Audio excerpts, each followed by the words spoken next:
Fala pessoal, tudo bem? Pessoal, é o seguinte, o STF está julgando a ampliação do chamado foro privilegiado. E a maioria das pessoas são contra. Porque quando a gente fala em foro privilegiado, a primeira coisa que vem da mente das pessoas é que seria algo para proteger político. O político pode fazer corrupção e não pode ser julgado. Na verdade não é bem assim, pessoal. O foro privilegiado entende que autoridades públicas elas têm que ser julgadas somente por uma instância superior, que no caso seria o STJ ou o STF. Então, atualmente é assim. Agora, o que acontece? Qual é o problema disso? O problema é o seguinte, às vezes o cara pratica corrupção no cargo que ele ocupa, tanto que o foro privilegiado também é chamado de prerrogativa de função, aí depois ele acaba o mandato dele. Aquele processo, por ser lento, demorado, nunca é julgado, aquele processo é enviado para a primeira instância. Aí chega na primeira instância, eles têm que começar a analisar o julgamento desde o começo, começar do zero. Aí começa de novo, recolhendo provas, analisando para ver se a pessoa é culpada ou não. Aí quando chega em dado momento, se aquele cara conseguir se reeleger para outro cargo, aí tem que voltar de novo para outra instância porque ele tinha foro privilegiado. Aí começa do zero de novo. No fim das contas, pessoal, essa pessoa acaba não sendo julgada nunca.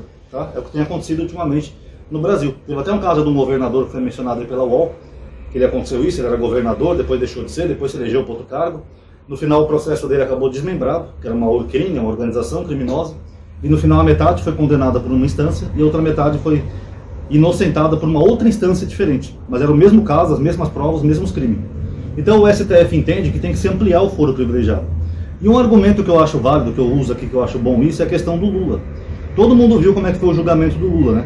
O Moro, juiz de primeira instância, nem era a vara correta, mas ele fez uma manobra lá para poder julgar ele o caso.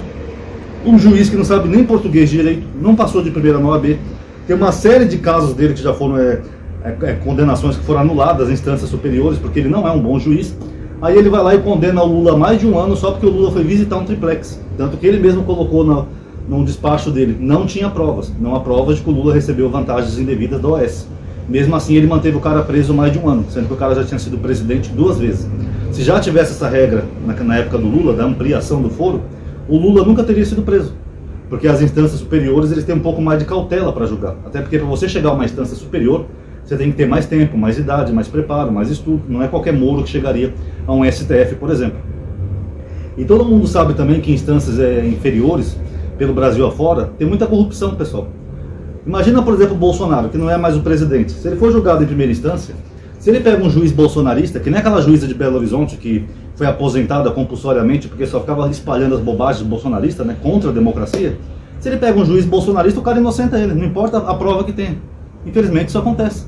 Tem juiz que vende sentença, tem juiz que deixa a pessoa presa para tentar ganhar algum dinheiro, que é o que o Moro fazia. Tanto que o Tony Garcia, que era um ex-deputado do Paraná, ele tem denunciado direto essas práticas do Moro. Ele usa a magistratura para fazer dinheiro e oprimir as pessoas. Olha, ou você me paga 500 mil, ou você vai ficar preso 10 anos. Então não dá, pessoal. Então é muito arriscado você deixar ex-políticos em primeira instância, porque sempre vai rolar essa corrupção por baixo do pano. Aí o cara, enquanto político, rouba à vontade, faz uma pequena fortuna. Aí depois o caso dele vai para uma instância, primeira instância, uma instância inferior, aí chega lá e faz um conchavo com o juiz, se for o Moro da vida, aceita na hora. Ó, eu te dou 500 mil para você me inocentar aí. Beleza. Não vi provas contra o fulano, caso arquivado. Aí a corrupção valeria a pena no Brasil, né, pessoal? Então não se assuste com esse negócio de ampliação de foro, porque eu acho isso muito bom. Porque quando bate lá em cima no PGR e nos STF, que são 11 ministros diferentes, indicados por presidentes diferentes, aí o chicote vai estralar. Aí não tem aquela vantagem da primeira instância de você pegar um juiz marreco que nem o Moro e pronto, tá bom? Então é isso que significa e eu sou a favor do que o STF está fazendo. Eu espero que vocês tenham entendido.